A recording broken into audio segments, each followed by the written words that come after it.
بەناوی خدای بەخشندەی میهرەبان ئازیزان و خۆشەویستانی بەرنامەی ڕسەی زانایان سەلام و میهرەبانی خوای گەورەتان لەسەر بێ. خۆشحاڵ و بەختەوەرین لە ئاڵقەیەکی تری تازەی بەرنامە با خزمەتی ئەوەی ئەزیز و خۆشەویست دەگەینەوە. خۆشەویستان لەگەڵمان بن لە ئاڵقەیەم جارە بێکەوە دەڕۆینە خزمەتی مامۆستای زانە و مامۆستای مدەڕیس بەڕێز مامۆستا عەبدولمەجیدی گڕاوی بێکەوە پەڕەکانی ژیانی زانای مامۆستا هەڵەدەینەوە.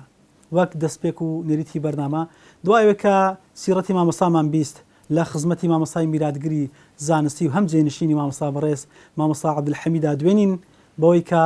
زیاتر قوڵ بینەوە لە ژیانی جەنابی مامۆستا و دواتریش لە خزمەتی قوتابیەکانە. ئێمە دەمانەوێت ئەو مامۆستا بەڕێزانە زیاتر بە خۆمان و ئێوەی ئازیز و خۆشەویست ئاشناکەین تاوەی زیاتر لە ژیانێنە شارەزا بین و بیکەینە قودوە و چاوساغی خۆمان وەک وەفایەشیش لە خزمەتی ئەو مامۆستا بەڕێزانە زیاتر ئاشنا و بەرچاوڕۆشنی بدەینێ ئێوەی ئازیز و خۆشەویست. ئەوەی خۆشەویستیش تا دو ساتی بەرنامە بینەرما بن. مامۆستا مەلا عەبدولمەجید گڕاوی، مامۆستا عەبدولمەجید کوڕی مەلا عەبدوڵڵا مەلا عەبدولکەریم مەلا ئەحمەد گڕاوی ساڵی 1920 لە گوندی گڕاو سەر بە شارۆچکەی سەلاحەددین لەدایک بووە. هەر لە مناڵیەوە لە لای باوکی دەست بە خوێندن دەکات تا قورئانی پیرۆز ختم دەکات. دواتر باوکی دەینێرێت بۆ حوجرەی فەقیهان لە دەرەوەی گوندی گڕاو. لەوێدا لە شاری هەولێر نیشتەجێ دەبێت یەکەم جار دەڕواتە گوندی دۆڵەزە و بۆ ماوەیەک لە خزمەتی مامۆستا مەلا عوسمان دۆڵەزەی بەردەوام دەبێت لە خوێندن. دواتر دەڕواتە مزگەوتی شێخ مستەفای نەقشبەندی لە هەولێر بۆ ماوەیەکی زۆر لە خزمەتی شێخ مستەفای نەقشبەندی دەخوێنێت تاکو بڕوانامەی زانستی لە خزمەتی شێخ وەردەگرێت. دوای وەرگرتنی بڕوانامە لە خزمەتی شێخ مستەفای نەقشبەندی ناوبراو فەرمانی پێدەکات بڕواتە خزمەتی مامۆستا مەلا ئەفەندی ناسراو بە کوچک مەلای گچکە لە هەولێر بۆ تەواوکردنی ئوسوڵت تەدریس. مامۆستا مەلا عەبدولمەجید گڕاوی بۆ ماوەیەکی زۆر لەوێ دەمێنێتەوە تا بە تەواوی لە ئوسوڵت تەدریس شارەزا دەبێت و بڕوانامە لە مامۆستا مەلا ئەفەندی وەردەگرێت. دواتر دەگەڕێتەوە گوندی گڕاو بەڵام باوکی وەفاتی کردبوو. لە یەکەم شەویمانەوەی لە گوندی گڕاو باوکی ڕەحمەتی دێتە خەوی و پێی دەڵێت کوڕەکەم عەبدولمەجید ئەو خانووی کردوتە سەریت گرتووە هێشتا دوو ڕێزی تری ماوە بۆ تەوابوونی. مامۆستا عەبدولمەجید خەوەکە وا ڕاوە دەکات کە هێشتا خوێندنەکەی 2 ساڵی ماوە بۆ تەوابوون. دوای چەند ڕۆژێک ڕوو دەکاتە شاری کەرکووک بە مەبەستی خوێندن دەڕواتە خزمەتی مامۆستا مەلا ئەحمەد مەلا حەچیم کە ئەو کاتە سەرۆکی زانایانی ئاینی کەرکووک بوو. مامۆستا بۆ ماوەی 2 ساڵ لە لای مامۆستای ناوبراو دەخوێنێت. لە هەمان کات ڕۆژانە دەڕۆیشتە خزمەتی مامۆستا مەلا عەبدولعەزیز شێخانی بۆ کۆکردنەوەی زانستی زیاتر. دوای ئەو 2 ساڵە بڕوانامەی زانستی لە ساڵی 1944 زاینی لە خزمەتی مامۆستا مەلا ئەحمەد مەلا حەچیم لە کەرکووک وەردەگرێت. مامۆستا لە ساڵی 1945 کە ئەو کاتە تەمەنی 25 ساڵ بوو ژیانی هاوسەری پێکهێنا و بووە باوکی 4 کچ و 3 کوڕ بەناوەکانی حاجی جەمیل و مامۆستا عەبدولحەمید و دکتۆر عەبدولباری. دوای پێدانی بڕوانامەکەی مامۆستا مەلا ئەحمەد دەیباتە گوندی تۆپزاوە لە نزیک کەرکووک وەک پێشنوێژ و تارخوێن و مدەڕیس دایدەنێت. ئەوە بوو جەنابی مامۆستا بۆ ماوەی 20 ساڵی تەواو لە گوندی تۆپزاوە دەمێنێتەوە. مەدرسەیەکی تۆکمەدا دەمەزرێنێت و دەست دەکات بەوانەوتنەوە بە فەقیهان. چەندین قوتابی لە سەردەستی ئەو بڕوانامەی زانستی وەردەگرن. لەوانە مامۆستا عەبدولسەمەد مەلا ئەحمەد،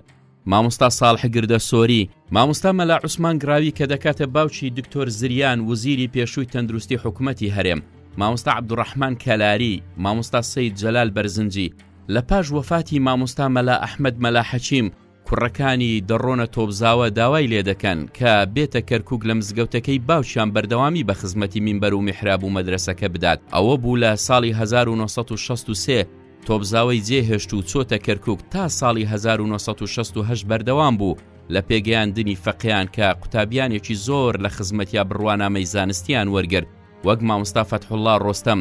مامۆستا ئەحمەد هەڵەبجەیی، مامۆستا ساڵح و مامۆستا حەیدەر ئیرانی، مامۆستا سەلاحەددین ئەستەمبۆڵی، مامۆستا شەباب دیاربەکری. مامۆستا عەبدولمەجید گڕاوی لە ساڵی 1968 گەڕایەوە شەقڵاوە لەمەڕ داواکردنی خوالێ خۆشبێت عوسمان بەگ میران کە مزگەوتێکی زۆر جوانی لە نزیک ماڵەکەی خۆیان دروست کردبوو. مامۆستا تا ساڵی 1982 هەر لە شەقڵاوە مایەوە لەوێ درێژەیدا بە وتنەوەی زانستە شەرعیەکان بە فەقیهان. لەوێش فەقیهانێکی زۆر لە سەردەستی ئەو بڕوانامەی زانستی مەلایەتیان وەرگرت. هەندێ لەوانە وەک مامۆستا مەلا عوسمان لاسەیی، مامۆستا مەلا عەزیز مەلا ئیبراهیم، مامۆستا مەلا تەها هەریری، مامۆستا مەلا عومەر باوەفاتی. مامۆستای خوالێ خۆشبێ مامۆستا عەبدولمەجید گڕاوی ساڵانە بۆ ماوەی 5 تاکو 6 مانگ دەچووە بەغداد لە مزگەوتی تەچێتول خالیدیە دەمایەوە زۆربەی مامۆستایانی ئاینی بەغدا و فەلوجە دەهاتن بۆ دەرس خوێندن و هەروەها کۆمەڵە ئەفسەری پلەبەرز و فەرمانبەرانی پلەبەرز ئامادەی دەرسەکانی مامۆستای خوالێ خۆشبوو دەبوون. بڕوانامەی زۆری داوەتە قوتابیەکان، یەک لەوانە دکتۆری پسپۆڕی هەنا و دکتۆر خالید خەزرەجی بوو. مامۆستا هەر لە سەرەتای تەمەنی بەو هیوایە بوو مزگەوتێک و مەدرسەیەک دروست بکات. ئەوە بوو دوای ئەنجامدانی نوێژی ئیستیخارە بڕیاریدا لەو شوێنەی ئێستا کە مزگەوتەکەی لێیە مزگەوت و مەدرسە دروست بکات و ئاواتەکەی هاتەدی. هەر لەو مەدرسەیە لە گڕاو لە مەسیف لە کۆتاییەکانی 1968 چەندین فەقێ لە خزمەتیا بڕوانامەی مەلایەتیان وەرگرت. لەوانە مامۆستا مەلا ئادەم گەڵاڵی، مامۆستا مەلا ئەبوبەکر عاقوبانی، کوڕەکەی خۆی مامۆستا عەبدولحەمید.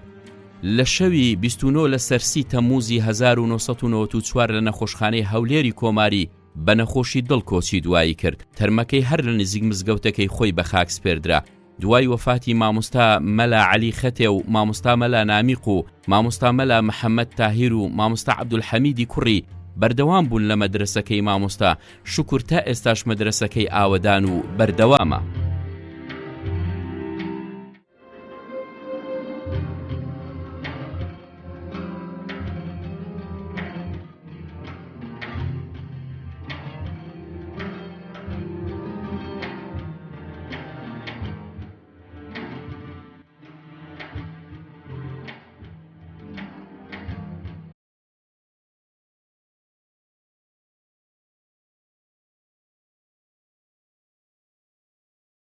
دوبارە سڵامی خواتان لەبێ ئازیزان و خۆشەویستان. لەگەڵ لە ئێستا کە کوڕە گەورەی جەنابی مامۆستای ڕەحمەتی مامۆستا عەبدولحەمید دەبین.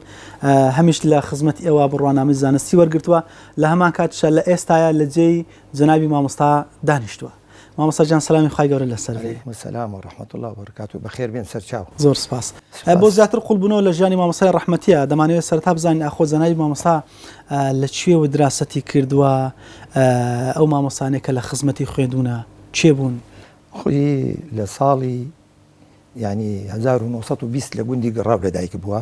لەبەر ئەوەی بنەماڵەکەمان بنەماڵەی مەلایە، باوکی هەر مەلا بوو باپیری من لە باوکم جۆرێ بووە تا 700 ساڵ ئەم دێیە مەلازادەی هەبووە. هەر لە لای باوکی کە هەلێرە بوون لە گوندی گەڕاو پاش ئەوەی کەوا عمری ئەبێ بە 7 ساڵ لە لای باوکی دەست بە خوێندن ئەکاتن و قورئان ختمەکە. عادەتی فەقیهان وایە کە قورئانی ختم کرد مەلاکان ئەیانێرنە مزگەوتەکانی کە بابشی ئیجازە دەبووە مامۆستا. ئەوی من بیزانم لە باوکم جۆلێ بووە، لە شەقڵاوە خوێندوێتی، لە سەران خوێندوێتی، لە ڕەواندوز خوێندوێتی، لە ماوەران خوێندوێتی، لە وەرتەی خوێندوێتی، لەو جێگایانەی کەواتە ئەگاتە عمرێک. دوای مامۆستاکان لەبیرمیان نابیان مامۆستا؟ بەڵێ ئەوان هی ئەوان نا، بەس کە ئاخیری کە هاتووەتە هەولێر لە دوای لە لای مامۆستا مەلا ساڵحی کۆزەپان خوێندوێتی. بەڵێ لە هەولێری ژیا، لە هەولێر ژیاوە وەکو فەقیهەتی لە مزگەوتەکە لای مامۆستا مەلا ساڵحی کۆزەپانکە خوێندووە. دوایی دێتە لای جەنابی شێخ مستەفا ڕەحمەتی خۆیان لێبێ، هەمویان مردوون. لەوێ ئەمێنێ فترەیەکی زۆر لە گوندی وابزانم مامۆستا مەلا عوسمانی دۆرەزە، بڵێ لە گوندی دۆرەزە لای مامۆستا مەلا عوسمانی دۆرەزە لەوێش دەرسی خوێندووە کە دیتەوە لای شێخ مستەفا لە ساڵی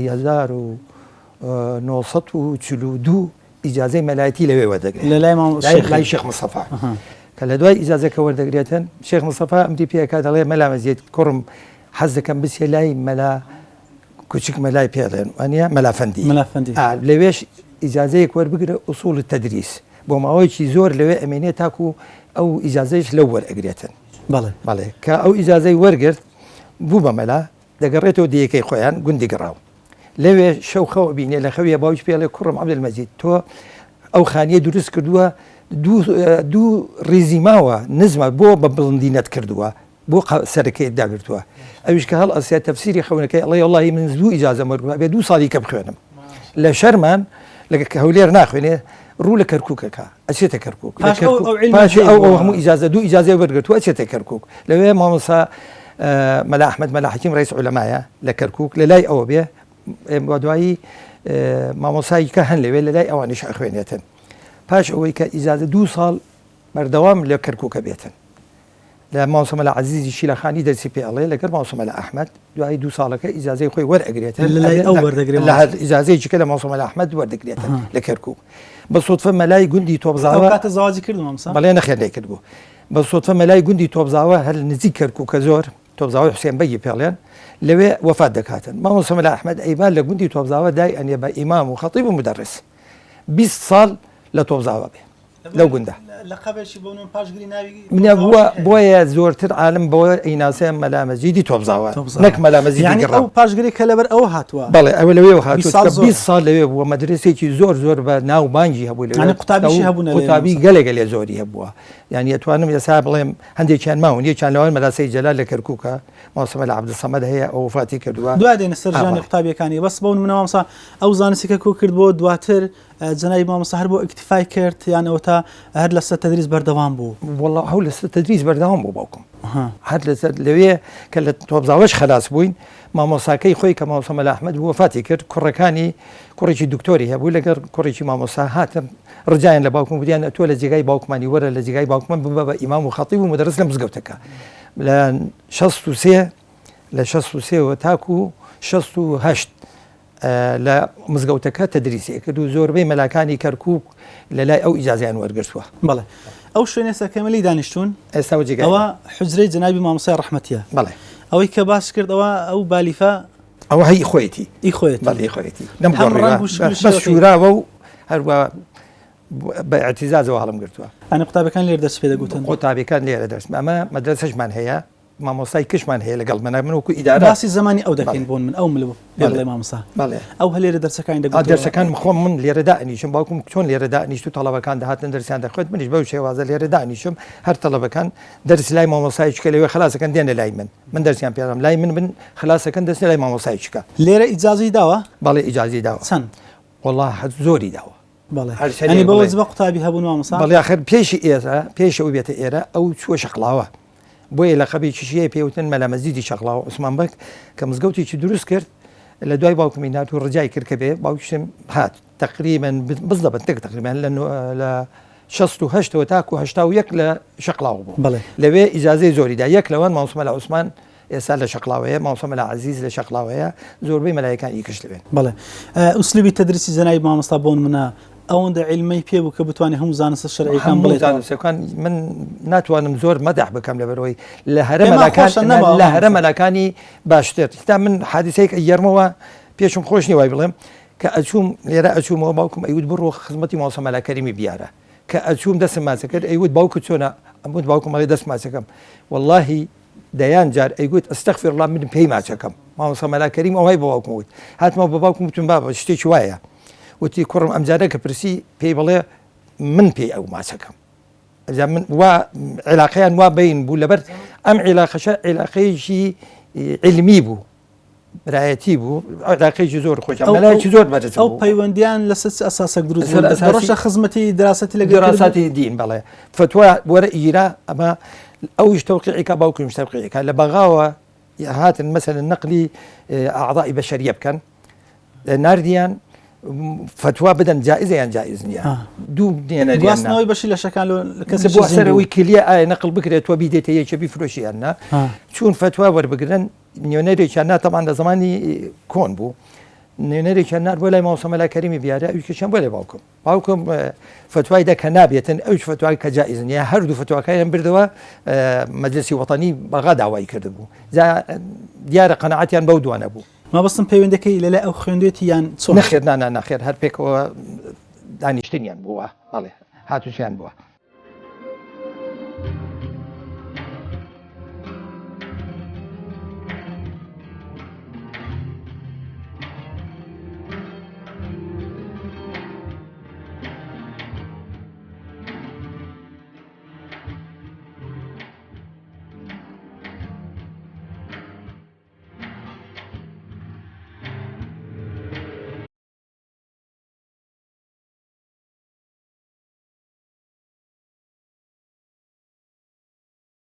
بسم الله الرحمن الرحيم الحمد لله رب العالمين والصلاة والسلام على محمد وآله وصحبه أجمعين أمن لسالي حفتا هاتم خزمت مامۆستا مەلا مەجیدی لە شەقڵاوەی دەستم بە شەرح عقائیدی کرد شەرح العقائید عقائیدی نەسەفی لە خزمەت تەویم خوێن مختصر و جەمع الجامع و تەهزیب و ئەوانم هەموو لە خزمەت مامۆستای خوێن. مامۆستا چ وەختان بێفەقی نەبوو، چ وەختان مەدرسەی بەتار نەبوو، هەموو وەختەشی 15 تا 20-25 فەقی هەبوو لە مەدرسەی. دائیمە هانی ئێمەی ئەدا لەسەر ئەوەی کە فەقییان ڕابگرین، دەرتەدریسێ بکەین، دەیفەرموو إن أردت عز الدنيا فعليك بالعلم وإن أردت عز الآخرة فعليك بالعلم وإن أردت عز الدنيا والآخرة فعليك بالعلم. أقدت في قوري دنيا علمي فيربا، أقدت في قوري قيامتي علمي فيربا، قوري قيامة الدنيا الدوي هر فير علم با. أجا زور هاني أدا بتايبتش هاني أدا نسر أويكا زلشي ملاياتي دبركين يفرمو أو خركا بدبيني زلشي ملاياتي دبر سؤال شرعت لي أكا سؤالك جواب ديو استفادة لي أكا برهم أقدر شي ملايات دبنا أنا بشي دزاين داخوتي ملاي زور هاني أدا نسر هندي لسر تدريس ولسر أوانا خرشي هكا هات شقراوي ما مستعمل مزيد رحمة إخواني لبي ملاكان شقراوي قالك دقريك دي آشنا نبون ما مستوي كرد كحمويان لقر إيك دي سابون وهات شو إيك ديانا كردو وشو كن همان وهموي بردنو كن إيك دي وهموشي هات شو ما مستعمل مزيد ديانا كرد لساري حفتا وسي أمن إجازة مرقد شوم لقروتي بو مملا لخزمة ما مستاي بو إجازة مرقد شوم لقروتي بو مملاوش مدرسة وفقيه وشتوهم لين الراقد أتام الدي حفتا وساري كبو شر ويشتين ما مستا رحمتي خوای لێبی زۆر پێی خۆش بوو خەرک بێ داوای ئیشی لێ بکات زۆر ئیشی خەرچی بکاتن بە دەوامیش خەرک دەهات ئەو خەرکە دەهات هەندێک داوای کاغەزێ کرد لە بەغدایە لە کنفران ئەوم لۆ بنووسە لە فرانزی لێرە لە دائیری لۆ کنفران کەسم لۆ بنووسە مامۆستا زۆری پێ خۆش بوو کاغەزی لۆ نووسی هەرچی هات بە کەسی ڕەت ناکردەوە هەموو ئیشەکانیش بە قودرەتی خوای ئەبوو حتا ئێک لەوان ئەمە ئەمن و حاجی مەلا عەزیزی مزگەفتی گەورە نفي كراين لساري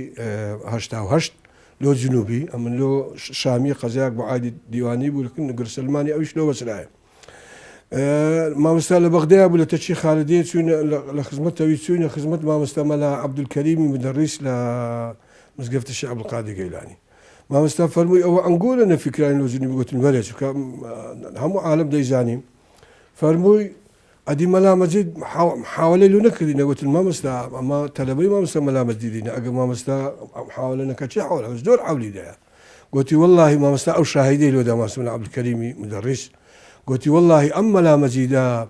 قلت قوتك إلهي ده قد يا زوجت هي لو بغداد قلت أمن هم عالم دم ناسي قلت إيش هي من نوير خصش لبكم قلت ملا مزيد كاغز شلون يشي شكابي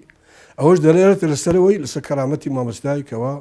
ما مستا زور قدر وقيمتي هبو ولا لا يخواش بقيمة بو إن شاء الله لما دريسي قالك زار دبو حتى زارت شي أمخو لما دريسي من التشيخ خالدي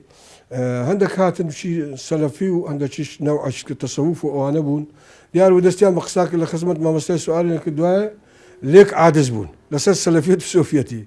ما مستوى هل كري كدنو هكر نبونو هل وقت بقول لك هل استنلك بدن ما مستوى قلت من 10 شو خويني والله 10 كم خويندو إيش كحلب وبانج إيش هذا شو النجى يعني همو نوع دهاتنا كني همو نوع فكرك وهمو نوع مذهبك وش مذهب يعني هبا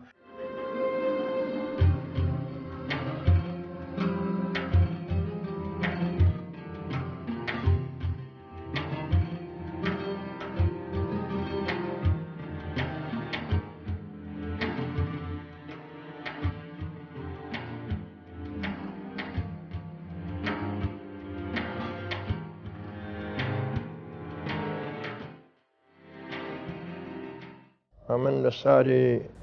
حفتا وحفت لزيخهم بخمو لخطيبهم مختخوي لزيخهم لخطيبهم وفقيم هبون جماعات مان هبو مدرسة مان هبو براوص كان خوش بو زماني كا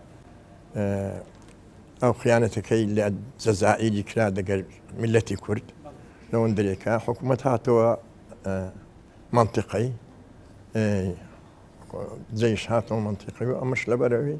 بيشان لو ندريكا بوينو زي فتوى وسباباتي وهبوينو لبرهندي نحاوينو لو ندريكا هات ما شقراوي خدمت ما اسمنا مزيدي ما اسمنا مزيد انسان شي عالم ومحترم سانەکی بەڕێز بوو چەند مدەڕسێکی دیکەشی لێ بوو بەخۆی مدەرسەکان ئەگە برێتە بیانیان بکەمەوە گەرنە تەلەبەوی بوون هەموو دەڕست بوون لەوەندەی دەکات دەرسیان دەبوو تەلەبەی دیکە جودا بوون تقریبن مدرسەکەی لە شەخراوەی لە مزگەفتی ئالمیرانی 20 پەقەیەکی لێ بوو بەدەوام ئەمەش 3 مدەڕس بوون یا 4 مدەڕس بوون لەوەندەرێکە ئەوزا من هاتمەوەندەرێکە داوام کرد گوتم ماوەستا من ڕۆژەکەم ناخۆشە لەوەندەرێکە ناتوانم دابنیشم هاتیمە ئەگەر علاجێکی بکەی تازەش تەعین بوو وتم ئەگەر علاجێکی بکەی بۆ پێم سەر نەوێ نەمینی جێکی گوتی هەڕوە فران گوندی و فران گوندی گوت مەگە هە لە گوندان لە گوندی خۆمان دەبوو بەرادەبەرەوەی گوتم نەوێ ناخاوم و حەزەکەم بێمەێنی گوتی دەباشم مادەمی وەرئێرە مدەرسێکی لێ بوو خەج سلەیمانیە بوو لە جنوبی هینا بوو بۆ ئاستا مەلا عوسمانیشی ئەلئانی کە لە مزگەفتی لە شەقراوەیە ئەویش هەر مدەرس بوو لەوەندەرێک ئەویش تەلەبەی خۆی بوو ئەویش هەر بۆ ئاستەی هینا بووە شەقراوەی بەنا ئەو وەختی نەقل و ئەسباباتی زۆر بوون عالم معایدون بوو لەوەندەرێکە لە منطقەی جنوبی ئەوانە عایدونەکان بە واستە نەبانە دەهاتنەوە ئەوانەی بە واستە هینابوونەوە دوای ئەمیش چوم لەوەندەرێکە دوای مەلا عەلی خەتی ئەویش هەر خزمی منە ئەویش لە قەراسنجێ بوو وەختی خۆی هەر لەبەر وەزعی ناخۆ ناڕێک ئەویش ناڕحەت بوو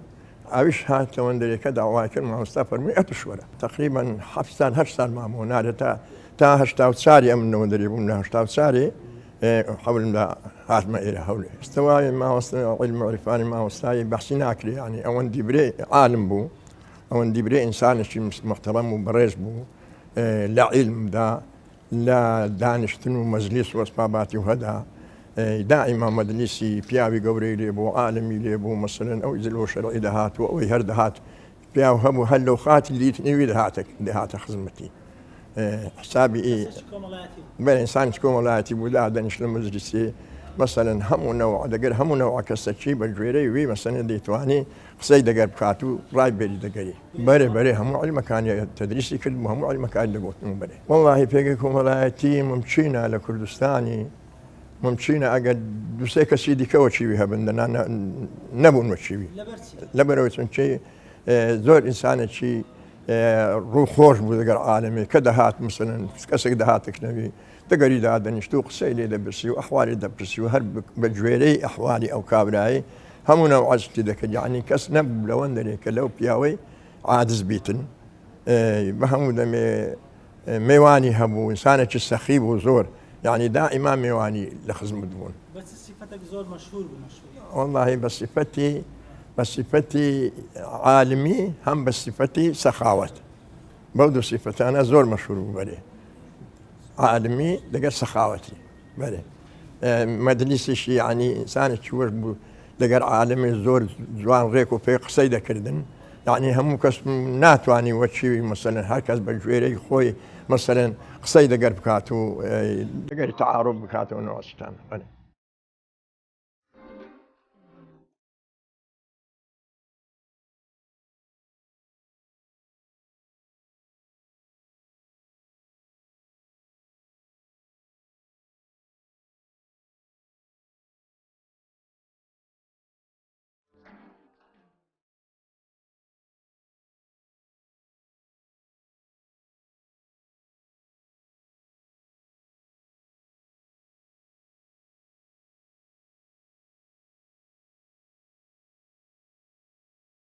مامۆستا جەنەگەر پێمان بڵێ جەنابی مامۆستا لە کێوە دەستی بە دەرس گوتنەوە کرد فەقەی هەبوو و هەروە ئەو فەقەیانە گەناوەکان لە بیرما بێ خۆ چەندیان لە ژیان ماونیان ئەوانەی کە وەفاتیان فەرمووە ئەو کە ئیجازەی دووەمی لە کەرکووک وەرگرت لای ماوەستا مەلا ئەحمەد مەلا حەکیم لەوێوە لە تۆبزاوە تەعین یەکەم جار لە کەرکووک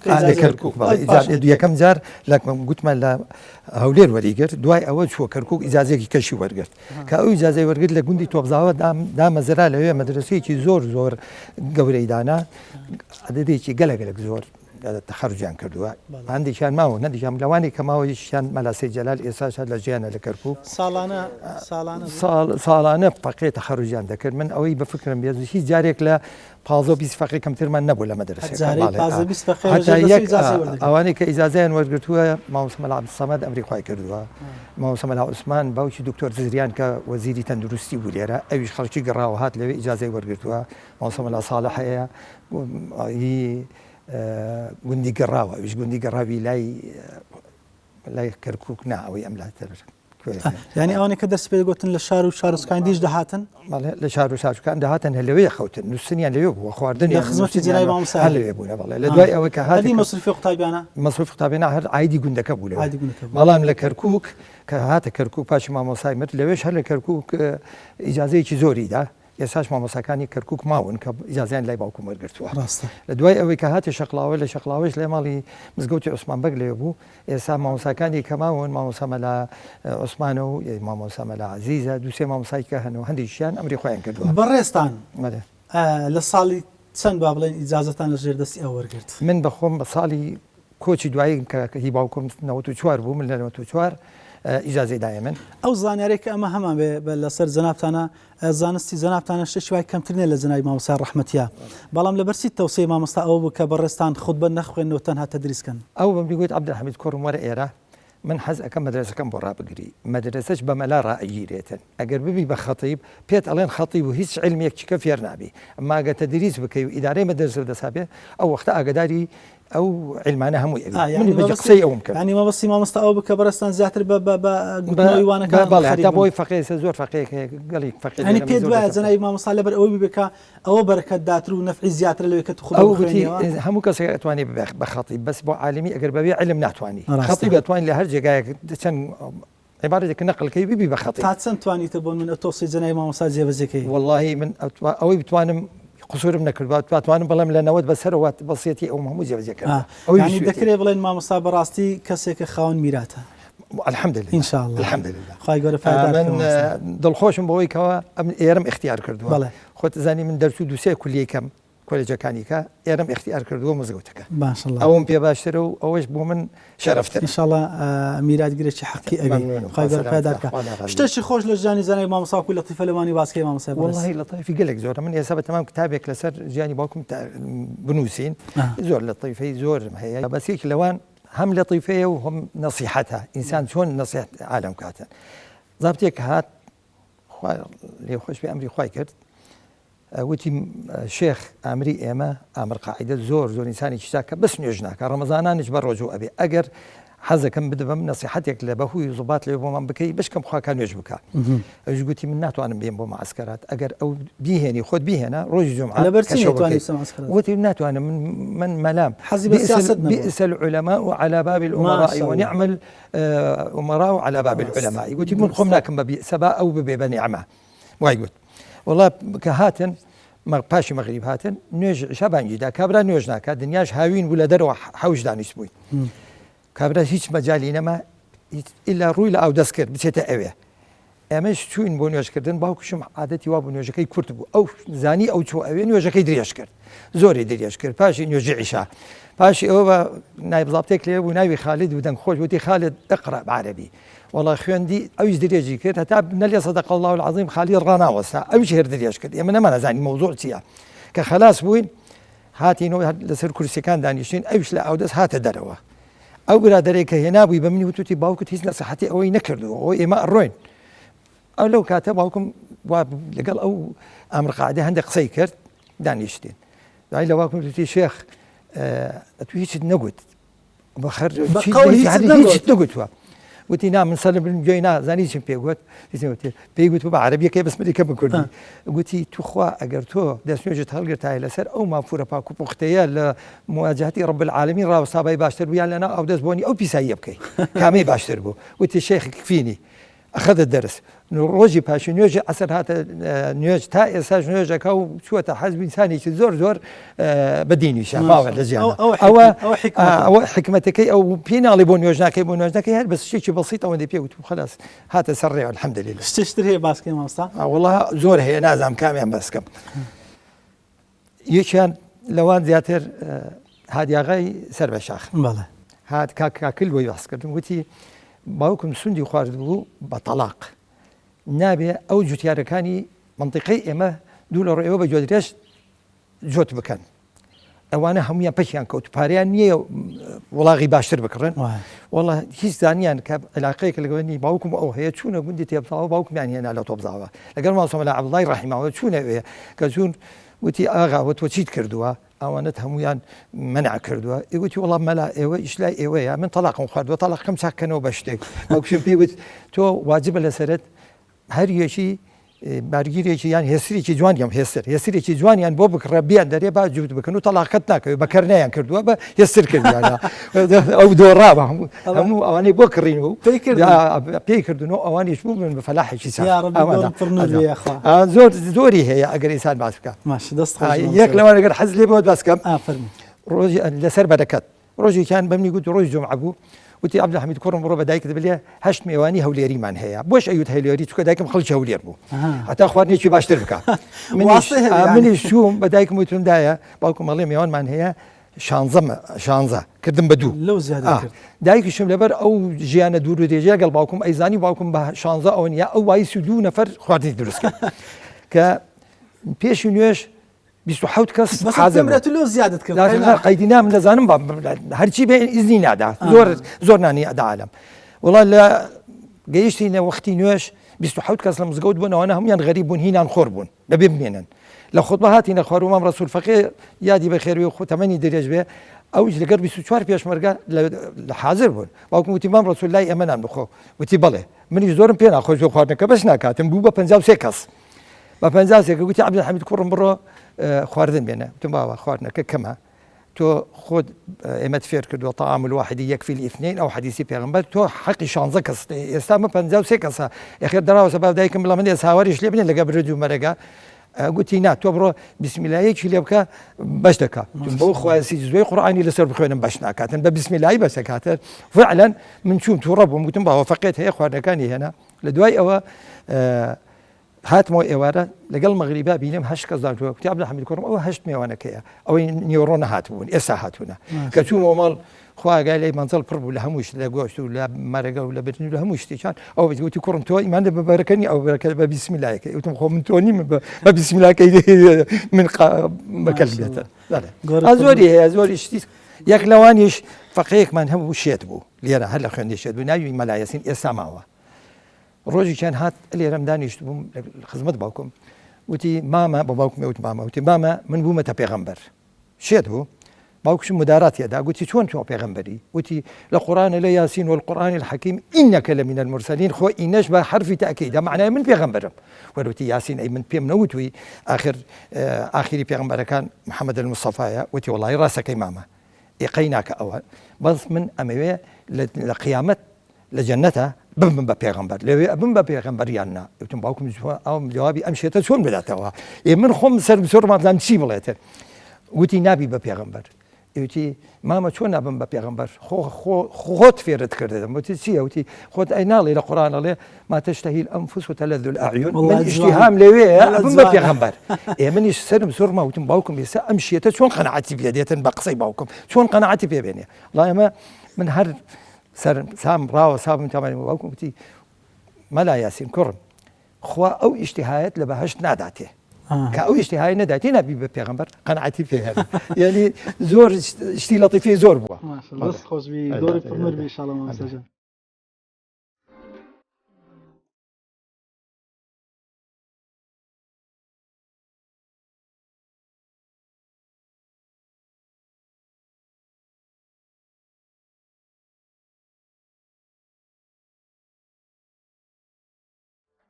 مەلایەکان دەهاتمە لە عەرەبە دەرسیان لە خزمەت دەخوێن لەوێن دەرێ لە بەغدایە زۆر چا دەسوورستانان مانگەچی لە بەغدایە ئەو لەوێ تەدریسە کرد ئەوجا ئەمە لە خزمەت مامۆستای لە شەقراوی لەگەل فەقێیەکان لە خزمەت مامۆستای بوون ئەو خەرکە دەهات ئینسانێکی زۆر سەخیش بوو لە لای ئەوەی کە ناحیەی قۆناغ و ئەشتێوە زۆر کم ڕۆژ هەبوو لە 10 میوان 12 میوانی کمتر هەبیتن ئەگەر ڕۆژێکی 3 میوانی نەبا هەندێکی ئەجیرانەوەی گو فلان وەرە مەڕۆ فلان مەڕۆ پێی خۆش بە ئیلا کەسێکی هەندێکی هەدەگەدابانە خواردنی دەگەر بخۆن حتا جارێک مامۆستا مەلا سەدیقی نۆغەرانی هەیە بابی ئەو دکتۆر محەممەدەی ڕەحمەتی خوای لێبی ئەویش لەوێ دەرمەلا بوو لە مزگەفتی عاسی سەلیمی لە ڕۆژە جمعە بوو هاتینە دەرێ مامۆستا هەر گوتی فلان مەڕۆ هەمووی جێران و کە بنە میوانوی مامۆستا مەلا سەدیقیش لێ گوتی مەلا سەدیق مەڕۆ مامۆستاش خۆی ئەوە کرد من مامۆستا ڕۆیشتی لە دەرکەی مامۆستا مەلا سەدیق گوتی وەرە ئەتش میوانی بە لۆ هەر مەلا مەجید پیاوە گوتی هەدیش دەبی بێ میوانی من بی ئەجا مامۆستا زۆر حەزیشی لە میوانداری بوو، حەزیشی لە فەقیان بوو، هانی خەرشی ئەدا هانی مەیەدا لەسەرەوەی تەدریسێ بکەین خەرشی هان ئەدا لەسەرەوەیکەوە لەگەر یەکدی چاک بوون و یارمەتی یەکدی بدەن و برایەتی و تەبایی ئەوەی زۆر پێخۆش بوو. یعنی هەر کەسەچی لێک تووڕەبە دائیمە پێشی دینانەوە. لەوەر ئەو تەخوای مامۆستای زۆر کەم هەبوو چی مامۆستای بە تەخوابی. ئینسانێکی بە تەخوا بوو لەلایەنی دینی و لەلایەنی مثلا عیبادەت و تاعەتی و جاروە هەبوو هەتا سعات 12 لە مزگەفتی ئەم بەخۆ دەمدید لە مزگەفتی متالعەکە تا سعات 12 بەس متالعی دەرسی فقیان یەکست. سبەینان دەهات لۆ دەرسی حتانی ئەورانی بەس خەریشی تەدریسێ بوو. ئەوجا مەلایەکانی منتیقەی هەمووی دەهاتنە خزمەت مامۆستای. هەتا مزگەفتی بێترمە هەبوو دەستیان پێکرد بکەن مەسیحیەکان ڕیان گرت لە بەرەوەی منتیقەکە منتیقەی مەسیحیان و بەس ئیسلامی زۆر لێبوون. مامۆستا بەغیرەتیش بوو لەو ناحی دینی زۆر بەغیرەت بوو. یعنی محاولەی کرد حتا لەوێ پێدا هات هەرچی مەسئولین بوو هەمووی تێگەیاندن هات مزگەفتە ڕیانگرت مەسیحیەکان ڕیانگرت هات مزگەفتەکەی تەواو کرد. مزگەفتی بێترمێ لەوێن دەریە مامۆستا بە هیمەتی مامۆستای تەواو بکەنە لێ ناگەڕان بکرێ. لەگەر پیاوی گەورە لەگەر هەموو نەوعەچی یعنی شەرمی نەئەکرد کابرایەکە نوێژ نەکرد بە هەر ڕاست و ڕاست پێگۆ نسحەتیشی وە پێگۆ کە کابرا تووڕە نەبی بە نەرمی پێگۆ بە شێوەی وا بە حکمت ئەی فەرموو ئودعو إلى سبيل ربك بالحكمة والموعظة الحسنة بە حکمەتی پێگۆ کابرا تووڕە نەبیتن کابرا جارش کە دەهاتەوە هەر عینی وەخت دەهاتەوە زۆر مەدرسی مامۆستای پێخۆش بوو. ئەمە هەموو جارێ فەقیەکان دەمانگۆ ئەگەر دەرسیشمان نەبی چکە بەدەوام مامۆستا میوانی هەبوو ئەگەر دەرسیشمان نەبی هەرچین لە مەدرسی مامۆستا دابنیشین بەس قسەکانی لێوەر بگرین یعنی قسەکانی تەدریس بوو هەمووی دەرس بوو. وەسوسەی هەبوو لە پیسی پاگژشتی هۆنیە ئەگەر دەستی وەشتە شکەت با دەیشتەوە. مامۆستا مەلا خەلیل ڕەحمەتی خوای لێبێ ئەوش لە مزگەفتی خانەقا بوو مامۆستا مەلا خەلیل مخلیس هەبوو. هەموو جارێ دەهاتەوێ دەیگو وەڵڵاهی مەلا مەزید ئەتو دەرەی حرفەکی شەرعیت نەخوێندیە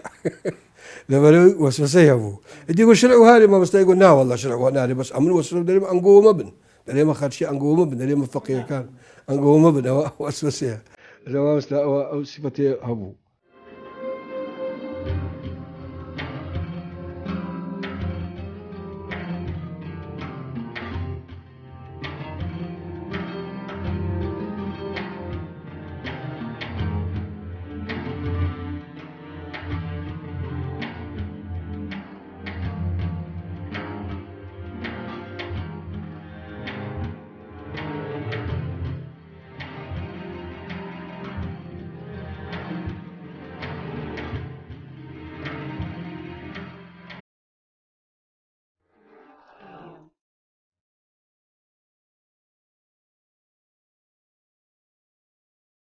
مامۆستا جان نەگەر پێمان بڵێ چۆن وزانای مامۆستا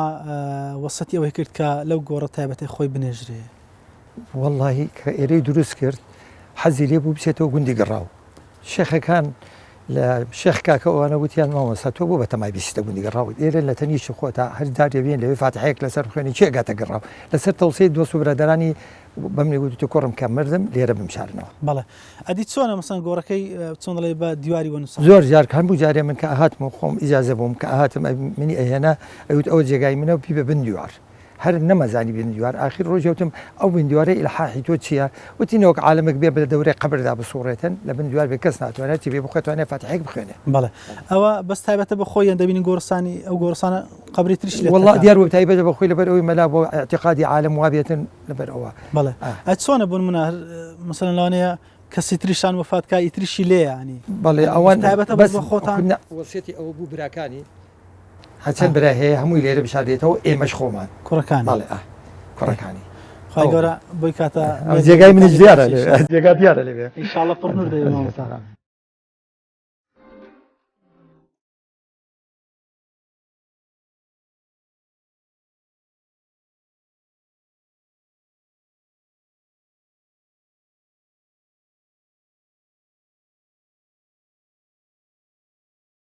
مامۆستای بەڕێز ئەو مزگەوتێکی ئێستامە لێ ڕاوستاوین مزگەوتی گەڕاوی ناوە هەم بە مەلا مەجیدیش مەشهور بوو کە لە مەسیف سەلاحەدینە ئەوەی کە من بزانم مامۆستای بەڕێز ئیستیخارە کرد دواتر لە خەوە ئەو شوێنیان نیشاندا چۆن بوو؟ خۆی و مامۆسایەکی هەیە مامۆسایەکی لە کەرکووک بوو کە ئیستیخارەیان کرد باوکم ئەوەی بینی کە لە زۆر جێگا ویستیان ئاردی بدەنێ مزگەوت دروست کاتن بەڵام خەوەکەی ئەو جێگای ئێسەمە لێ ڕاوەساوی مزگەوتە شەو بوو لە خەویان لە کسێکی بەدەست کردووە شەوقێکی زۆر بەقوەتی هەبووە تاکو و هەولێری ڕووناکردبوو کە هەڵسا سبێنێ وتی وڵی ئەوە لە هەموو جێگێک باشترە ئینشاڵڵا ئەو عیلمە کە لێرە پرد ئەبێتە کاتە هەولێر و ئەو منتیقانە ئیسفادەی لێ بکەن ئەو مزگەوتی دروست کرد. بەڵێ هەر بە هاوکاری لەگە کوڕەکانیشتە وڵا خۆی من و دوو برام هەیە بەڕەحمەت بێتن و بخۆی و خاون وشتمان هەبوو فرۆشتمان و ئەساب شتەکان هەمووی خۆماندامەن خێرخوازی شتێک زاری شەڵە جەنابی مامۆستا چەند لەسەر ئەمین بەرە وتاری خوێندێتەوە وڵی ئێمە ناڵێم لە ساڵی هەشتا باوکم هاتە ئێرە هەشتا تا هەشتا دوو ئێمە خۆتبمان نەبوو لێرە چونکە هەر یەک ماڵ و مزگەوتە بووین کەس نەبوو لێرە بێتە ساڵ چەند دروستکرا ئەو لە ساڵی هەشتاەوە بوو هەشتا دەستمان پێکرد بەڵێ تەوا بوو بەڵام کەس نەبوو لێرە بە تەنها ئێمە بووین ئەو ماڵانەی ئێستای بینی لە دەوری مزگەوت هەمووی چۆل بوو بەرەوە خۆمان ئەچوین لەگەڵ باوکم ئەچوین بۆ ناو بازار لەوێ لە مزگەوتەکانی مەسیف نوێژوانە کرد بە دوای ئەوەی کەەوە مەدرسەکە تەواو بوو پاشان مەدرسەکە تەواو بوو ماوسەمەلا عەلی خەتی هاتە ئێرە باوکم خۆی خۆتبەی خوێندەوە کە ئەو هات خۆتبەکەی تەسلیمی ماوسەمەلا عەلی خەتێ کرد چەند مامۆستا تقریبا ساڵێک دو ساڵ خۆی بەردەوام بەڵێ بەس بەردەوام و لە تەدریس هەتاکو ئاخر ڕۆژی بەڵێ زۆر باش ئیمامەتێکە عیدی چیە بوو بەڵێ ئیمامەتێکە هەر خۆی کرد باوکم کرد بەس خۆتبەکەی دا بوو ماوسەمەلا عەلی تەدریس ماوسەمەلا عەلی بوو مامۆسایەکی کە لێرە بوو سید ماوسەمەلا محەممەدی گۆڵدەرە ئەمریخوای کرد لە کەچوونە ڕێگای ئێران لێ مرد مامۆستا شەعزەدینی سەران بوو ئەوش وفاتی کرد ئەوانە لێرە تەدریسی بوون منیش لە 94 کە ئیجازەی دایە منیش لێرە تەدریسی بووم خادری تەدریسی وانە وتنەوەی مامۆستا لە حوزرە لەگەڵ وتار خوێندنەوەی چۆن جمعەکان وتاری ئەخوێند و ڕۆژەکانی کەش لە ژووری خۆی دانیش تەڵەبەکان ئەچوون دەرسیان لای باوکم خوێن کە لێرە خەلاسە بوون ئەچوونە لای شەعزەدین لەوێ هەڵاسان ئەچوون لای ماوسەمەلا محەممەدی گۆڵدەرە مەونەوعە قوتابیەکانێکیمان زۆر بوون دەوری 30 تەڵەبەمان هەبوو لێرە مەدرسەکەمان زۆر گەورەیە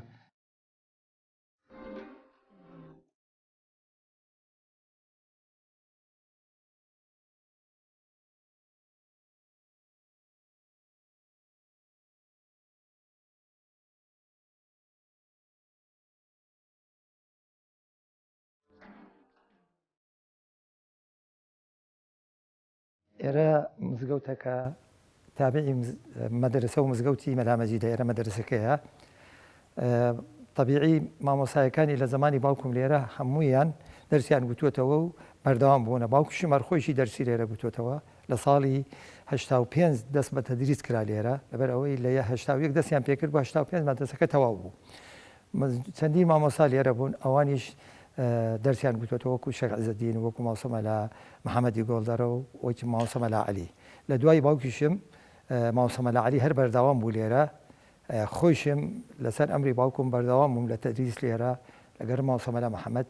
تاهیر لێرەیە ئێستا ئەویش هەر مامۆسای و بەردەوامی مەدرسەکەمان نەپشکراوە لە وقتی مردنی باوکم تاکو ئێستا هەر بەردەوامە.